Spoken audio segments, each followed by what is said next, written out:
Hey, Ben. Okay, there we are. How you doing? Welcome to MetalKaoz, and I'm sorry to hear that you have issues with the tour bus. Unfortunately, these kind of stories are very common nowadays, right? Because Yeah. I think I heard that there are not buses available for bands to tour. Yeah. Luckily, a very good friend of mine owns a bus. We used it on the last tour, and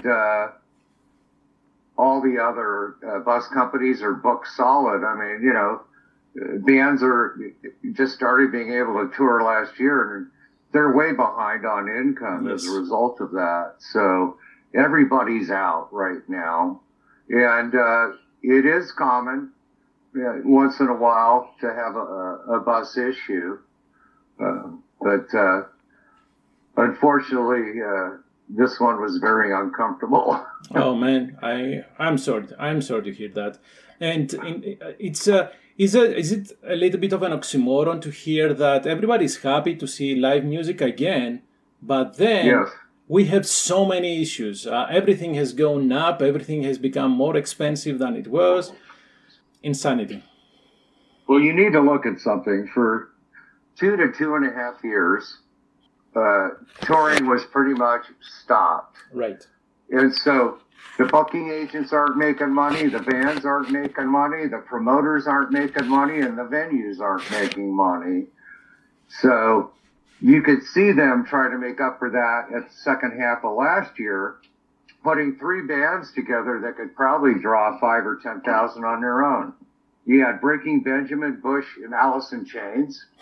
Then you had Poppy, Jane's Addiction, and Smashing Pumpkins. So, for bands that are not at that AAA branded name, it was pretty tough to get any touring last year. Yeah. And so, yeah, the prices have gone up because, everything, all the people and the venues I just mentioned didn't make money for over 2 years. They got hurt. So, yeah, and we have to pay for it. As musicians and also the fans. Yes. Okay. So you are going on tour with BUCKCHERRY, right? Correct. That's kind of a cheesy question, but I will ask it anyway. What fans should we expect from Venrez? I'm talking about the people who have no clue about what Venrez is. Yeah, there'll be a few of those. There'll also be quite a few who do know who we are. Mm-hmm. They're going to expect a lean, mean machine, tight as hell, huge 4-piece raw rock sound with beautiful 2-part harmonies. Love it. How much time will you have on stage? I mean, how many songs are you going to fit in that time? Well, we're direct support for most of the tour. So we'll be playing a 40-minute, 8-song set, 4 songs off the new 6-song EP, debut EP for Pavement Entertainment, our record company, and 4 of the best songs off of our past 4 indie releases before we got signed to Pavement. Mm-hmm. Now, 3 of the shows, LA Guns is off, so we'll be going on first. LA Guns, then BUCKCHERRY, Mm-hmm. and for those shows, we'll be playing a 7-song, 30-minute set. Okay. So the tour with BUCKCHERRY ends on August 27, right? 27. Correct. Yes. What are the band's plans after that? We're going to decide whether we're going to take the option and do another record with Pavement. Mm-hmm. We did, we had an amazing tour the last quarter of 2019. We went in the studio, recorded 15 or 16 songs. We were on fire. Universal was very interested in us. And then March, the pandemic shut everything down. Now, our current single on radio, Each and Every Day, was mixed by the famous, amazing producer Malcolm Springer out of Nashville, Tennessee, producer and engineer.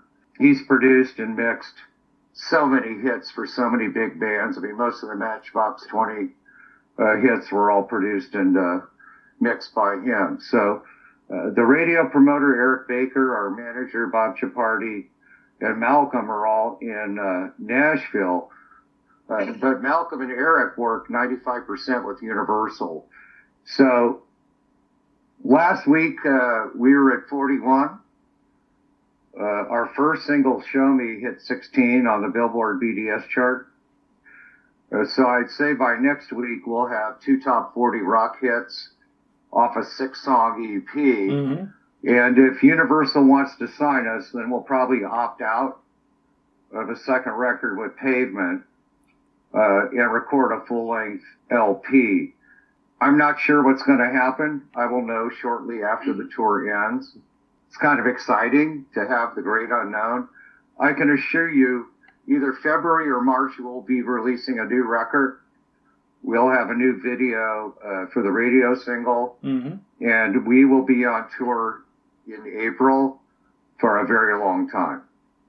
That sounds like a booked plan. And you were talking about Show Me, and the other one is Each and Every Day, correct?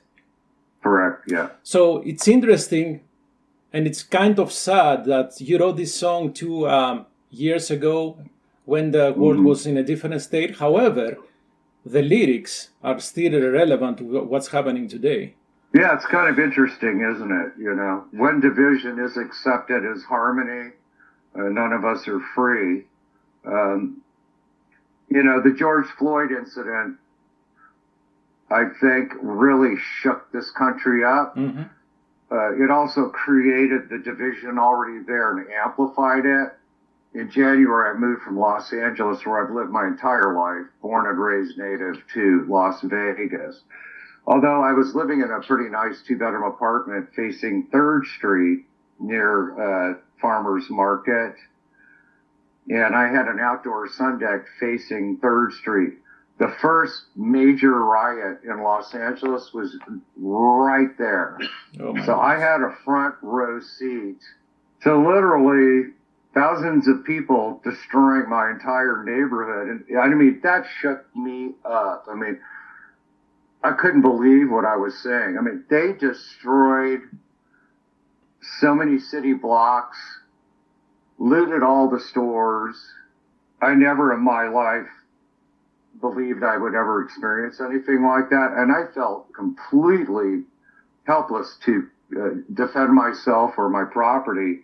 But luckily, I was in an exclusive building on the 4th floor, so I was pretty safe. But it really upset me. And, you know, within a day or two, actually that whole week were riots, and they were all within 3 to 5 miles from where I live. So there were sirens and helicopters 24/7. So I didn't sleep for like a week. So I think about 2 weeks after that, I sat down and I wrote Each and Every Day, which was primarily about that. And to me, you know, someone who promotes peace, love, harmony, and is anti-war and violence, I equated that to war.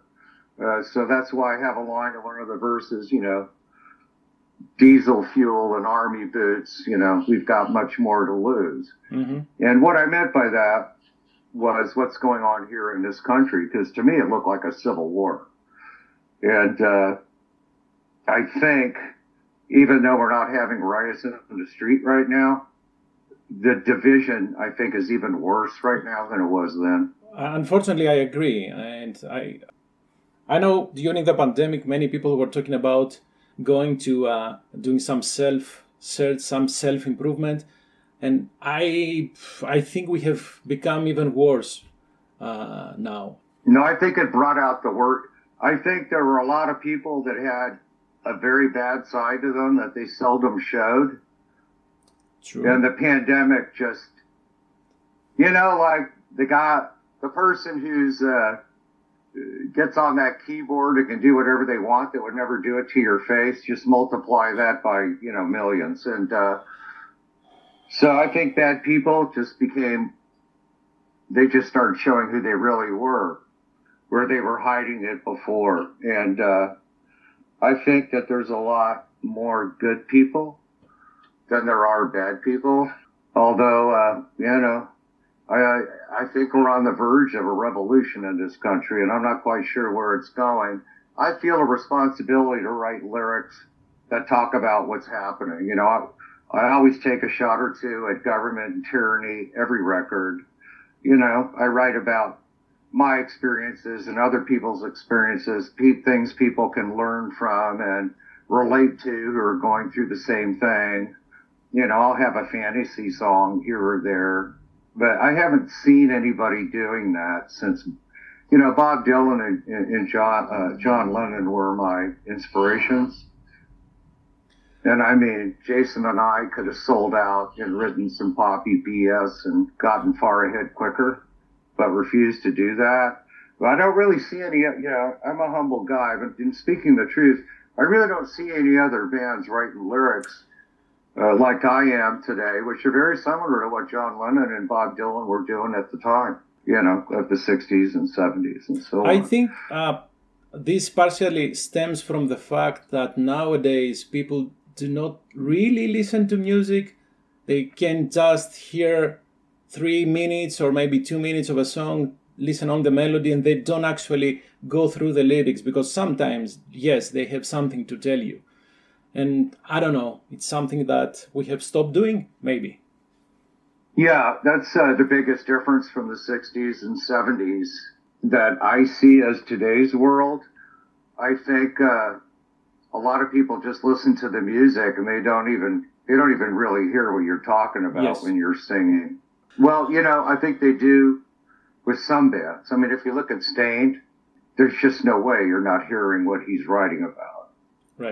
Right. So you mentioned that most probably, unless something else happened, the new album will come out through Pavement Music. Correct me if I'm wrong, you had Monarch Music Group, right? Yeah, that was our own indie label. Mm-hmm. We sunk that. Now it's Venrez Inc. because, you know, all the laws changed and the guys in the band have to be like independent contractors. So for tax reasons, you have to have an S corporation for the band. So I gave up Monarch Music Group because I realized, you know, we weren't going to turn it into a record company of our own. Mm-hmm. And then I formed Venrez Inc., you know, due to the tax laws. So that's pretty much what everything runs through. But the 4 indie records out there, you know, came through Monarch Music Group. Obviously, the new EP is through Pavement Entertainment.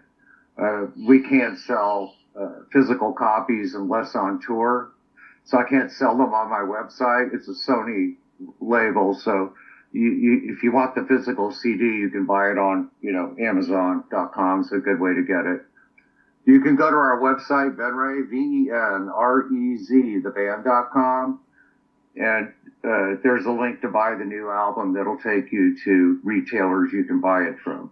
And or if you're going to see us on tour, right, come over to the merch booth, say hello, and you can buy it, and we'll sign it for you if you'd like. And I want to ask about the EP. Are there any thoughts to release it on vinyl anytime soon? No. The record company is going more towards USA commercial radio. Okay. And they kind of feel vinyl is more of a limited market and more college-based, which I don't agree with. The next record might be vinyl, but when you're signed to a record company, you really have no say. Yeah, yes. Yeah, when you're independent, you can press vinyl. Vinyl was coming back, but, you know, since the pandemic, I don't know what the heck's going on with vinyl. And that also goes for the previous albums, from previous Venrez albums, right? There are no plans to re-release them in any physical form, not digital. Well, the 4 indie records can be purchased in CD format from us off our website. Okay. And, you know, whether it's this record or next year with the next record, at some point, you know, this band is going to really get the recognition I think it deserves. And at that point, people are going to want to go back and buy our 4 indies. That's why I think Universal Records might be a way to go because, you know, we'd probably have to give them, you know, half of all the proceeds. Because once you blow up, everybody's going to want to go and buy everything you did before, right? Correct. So you could sell 1 million copies combined of those 4 records at that point. So I would like to be on Universal's roster because they're going to keep us on radio all the time. They're going to give us tour support, which we don't have now. Not, much more tour support, radio support. And they've got a great roster. And we can go out and open for an Alice in Chains or Smashing Pumpkins or Aerosmith or a band like that. And, that's what I think, that's what we'd like to get to. So we'll just have to see what God planned, man. Yeah, absolutely. Last question. You were involved in that documentary Still Suffering, right? That was released last year. Yeah, I'm also an executive producer. Mm-hmm. And, they shut LA down March 17th. And I hooked up with a phenomenal director who directed the music video to Show Me, which is actually what got us the record deal. We'd released that independently. Mm-hmm. And the song ended up on the EP.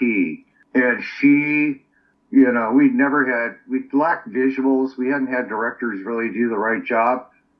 We never had more than 45,000 views, and that thing went viral, So put a producer hat on, and I'm really not a producer. I'm an executive producer. There's a huge difference. And we had an investor put up some money, and the associate producer, my assistant for my film production company, which is called The Bridge Entertainment, we just booked several families from different races, creed, colors, and from low financial income to high financial income, and made a documentary called Still Suffering, which was about the effects on people of the severe restrictions that were put on us at shutdown. I mean, in August, we didn't know. It was like when AIDS came out. We didn't know if we left the house if it was a death sentence. I mean, now we know a lot better, right? Right. And now we also had an exclusive interview with Dr. Ryan S. Quetta, the deputy director of a private worldwide American medical company, AMA, and he's also was their head of infectious disease.